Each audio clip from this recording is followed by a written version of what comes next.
you instantly become a threat to hell. You instantly become a target. And that is when you are going to start to face the most adversity.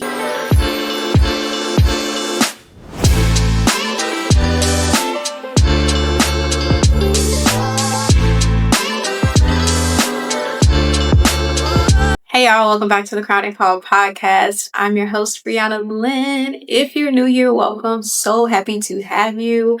I hope that this episode resonates with you well. I have been failing to mention y'all that episodes drop every Tuesday and Thursday. Where has my mind been? Today's episode, I want to talk about the cost of saying yes to Christ. The price of saying yes. So you've prayed for purpose. You've asked God to use you. And when he called, of course, you're like, yes, absolutely. But then everything changed. And not necessarily for what felt like the better. You felt as though everything was breaking and falling apart. It was not what you expected at all. And I want to talk about that. So we are diving right into today's episode, and we're going to talk about the cost of saying yes to Christ. Y'all, I have been reading this book, It Will Cost You Everything by Stephen J. Lawson, and it has really been very much eye-opening, to say the least. It is one of those uncomfortable truths, right? I believe that in today's time, we see Christian influencers, we are watching Christian podcasts, and we are seeing our faith-based communities on social media that kind of glamorize walking with Christ. And though I love that, because even though it can look ugly sometimes, it's a very glamorous thing, and it's a very great journey to be on. However, many people say yes to the promise, but we haven't counted the cost of the process. Promise is here, the yes is here, but the process in between can take you every which way, can flip you all around. It can beat you up a little bit. Not gonna lie, I got hands because I be getting my butt whooped. God honors our yes. And I believe that he loves our obedience. But oftentimes it does come with refining before revealing. And that I don't think really gets talked about a lot. Light doesn't really get shone on that part of it. We are these people here. God has created us to be these people here. And like I said, we say yes. This is the end goal. But then we have the work. We have the process.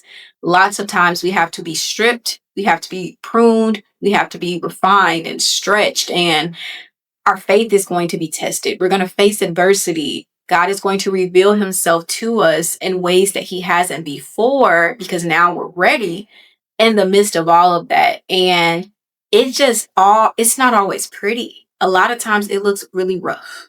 It looks a little stiff. Luke 14:28 states that, suppose one of you wants to build a tower. Won't you first sit down and estimate the cost? Interesting. So when you choose to follow Christ, I think it's super important, if you're new, if you are considering following Christ, I want to give you the real and the raw. And this is not to deter you at all. It's honestly to encourage you, because we know that through hard work, we reap benefits. You're going to come out on the other side stronger. But let me just share with you a passage out of this book. So it says that, yet at the same time, the cost of following Christ comes at a high price. It will require a life of self-denial, death to self, submission to Christ, sacrifice for his kingdom, adversity in life, tribulation for your faith, rejection from friends, persecution from the world, and maybe even martyrdom. Salvation is entirely free. but receiving it will cost you everything. And honestly, y'all, this is page 9 of the book. I want to say that this book started on page 7. So this is like the second page of the actual book where he's basically opening with this. And it just gives you clarity. It gives you the real and the raw, because the truth is that it's a high price. It's a high price, and I mean it can't be any higher than the price that he paid for our sins, but it's gonna look a lot different. It's more than just getting purity rings. It's more than just finding a fun, cool church that you can go to every Sunday and then hit brunch afterwards and have some mimosas and tea. But it's a real commitment. It's a real thing. Like, it's real. So saying yes to Christ, like fully surrendering, fully saying yes, I am committed to following you. I am committed to abiding by your laws, your decrees, your word. I am committed to trying to imitate a life, or I'm committed to trying to ensure that my life imitates what Jesus looked like in the Bible. And it can cost you friendships that will no longer align. God will grow you. He will change your appetite over time, and naturally dead weight will fall off. Doors will be closed. People will be removed. Things will be removed. You may be taken out of certain environments or whatever the case may be. Opportunities that look good, but they're not God. So you might lose out on opportunities that you thought you wanted or that you thought that you worked for, but they were never a part of God's plan for your life. You'll lose old versions of yourself, and they can't go with where he's taking you. So I feel like I'm always talking about your season, or being in a season of isolation. And I believe that God places us in seasons of isolation while he does these things. He'll start to take away those friends that can't go where you're going and they don't align with who he's creating you to be. He will start to cut off opportunities and, things that were once coming your way if they don't align with where he's taking you. And those older versions of yourself that you remember, you might get to a point where you see Snapchat memories come up and you're just like, oh my gosh, like that was me. Like that just seems so not like me, because he's changing you from the inside out. And just saying yes to that, being in obedience with that, it might look like silence, struggle, separation before it looks like fruit, right? Because you're being planted. And as you dwell in his presence, as you grow in your walk, and as you rest in him, his love, his guidance, you surrender yourself to where he's taking you, then you start to be watered and you start to grow. Let's take it back to our good old book. Abraham. So Abraham's yes meant that he was leaving everything that was familiar. Esther's yes, she was risking her life. Mary's yes, potential shame, public judgment. 1 Peter 4:12 says, don't be surprised at the fiery trials as if something strange were happening to you. So honestly, y'all, when you say yes, you think like, okay, life is about to get so much easier. I got God with me now. Everything is going to basically surrender to his command. Things are going to start working out in my favor left and right. Like, you're looking forward to it, as you should be. But I need you to know something that's really, really important. You instantly become a threat to hell. You instantly become a target. And that is when you are going to start to face the most adversity, because the enemy is now afraid that you are actually going to step into your calling, to step into your purpose, and to be in alignment and position with what God has for you and who he's called you to be. Think about it. Once Jesus was baptized, what happened after that?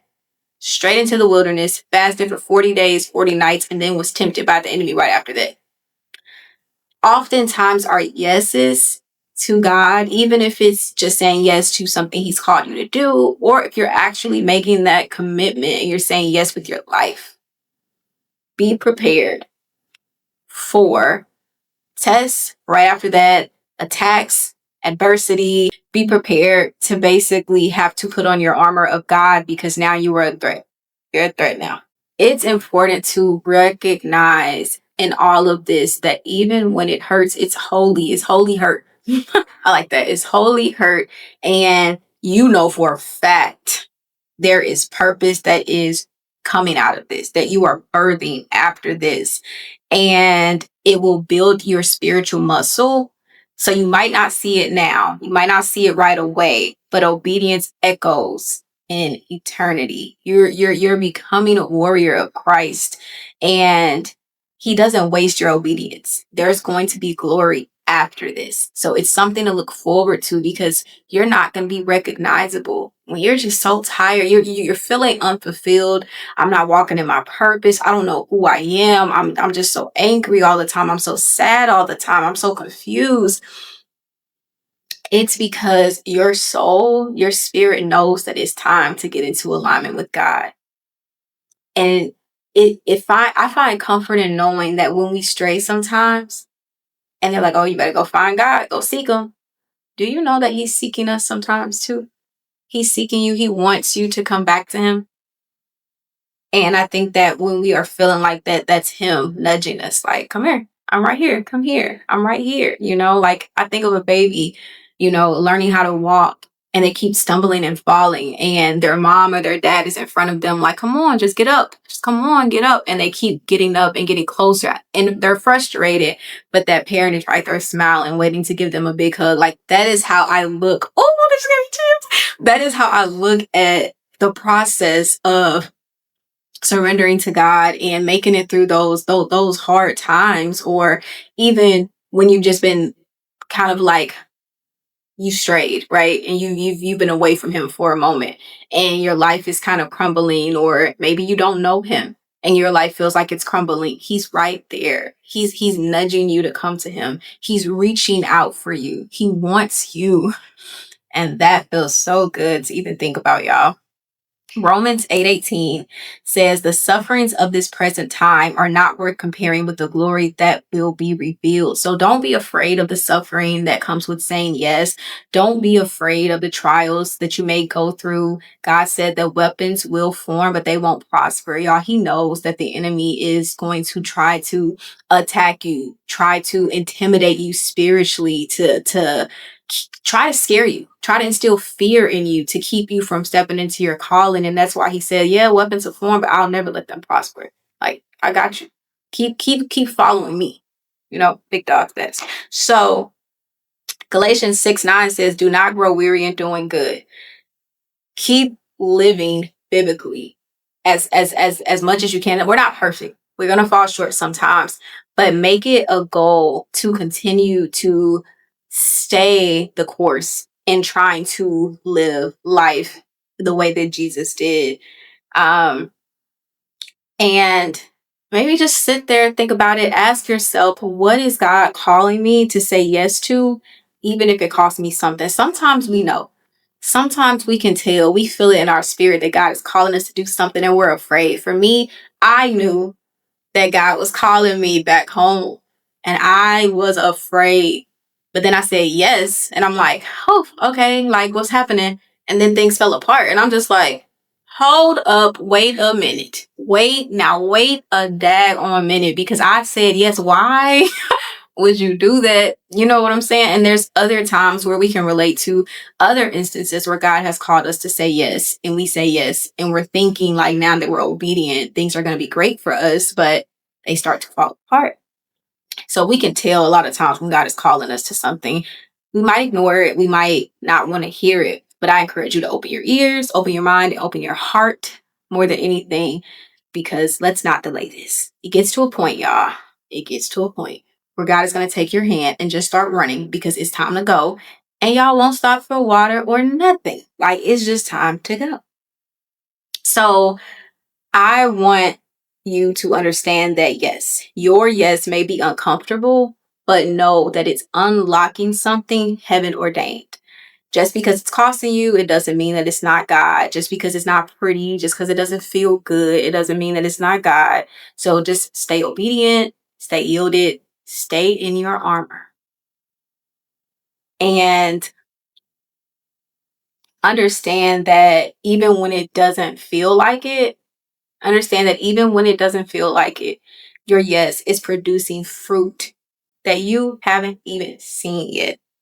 Like it's a journey. And that is, like I said, that's what really made me want to start this podcast, because it's not easy. And I was in my journey, y'all, feeling so alone. Like I was in my journey feeling so alone. Even though I had family that loved and cared about me and would try to be there for me as best as they could, I just kind of felt like I feel y'all, but like none of y'all are going through what I'm going through. Like none of y'all are in this exact position so y'all can speak life into me, but you just don't understand the way that I'm feeling right now. I said, understand that obedience isn't always glamorous, and it's definitely not always instantly rewarding. And it doesn't always mean that you'll feel good or that you'll see results right away. It could take a minute. And by a minute, it could take years. We don't know, with God's timing, not our timing. But don't get discouraged if you said yes and you've been obedient and you just feel as though things aren't working out the way that you hope. You feel like God has gone silent. I read a quote before that says that when you feel like God is silent, understand that nobody is yelling or loud when they're right next to you. And I was just like, did something with that. You did something with that right there, because that makes sense. Definitely makes sense. And sometimes, like I said, yes, will bring discomfort, silence, and even loss. Heavy on the loss. But just know, if God is cleaning it up, it's for a reason. Like, God is so intentional. And I try not to make this like a diary about myself, but God is so intentional, y'all. And I'm seeing it this year more than ever. It has been, for me, closed door after closed door. It has been removal of people, showing people's true colors, true intentions, and it's hurtful, but at the same time, I'm just like, I know God isn't doing this for no reason, because I know his heart. And that is another thing that gives me confirmation and reassurance that, oh yeah, he's aligning my steps for a reason. He's preparing me for a reason. He's not just doing this for the heck of it. He's not doing it just to see me hurt. So when you say yes to Christ, when you say yes to following, when you say yes to something he's telling you to do, I think that it's truly important. And I'm going to say this every episode, get in, y'all. We're reading the Bible for a better understanding of who Christ is. We're not reading it to apply Bible stories to our seasons and to our lives more than we are seeking him. So the very thing that we should be doing immediately when we're going to the word is looking for him. I believe that in that time, if there's other things that he wants to bring forth for you to see or for you to understand, he will reveal it to you in that moment. But the purpose and the goal of Bible study is to understand his heart and his character, because in following him or being obedient and saying yes to him, it starts with our minds. And so this paragraph says, loving Jesus Christ begins with our minds. We cannot love someone that we do not know. We cannot love another person until we know something about them. Loving Christ begins with knowing who he is, what his character is, what he has done, what he's doing, and what he will do. We must learn what he said and taught. In order to love Jesus Christ, our minds must be filled with the true knowledge of him. Love for Christ can never be cultivated in an intellectual vacuum. All love for him starts with gaining a deeper knowledge about him. And I feel like that holds up in whatever season we're in. Like I said before, when you don't feel like you hear him and you don't feel like he's close, that's when you trust his heart. You trust his heart because you know who he is, you know his heart, you know his character, and it gives you perspective. It gives you peace.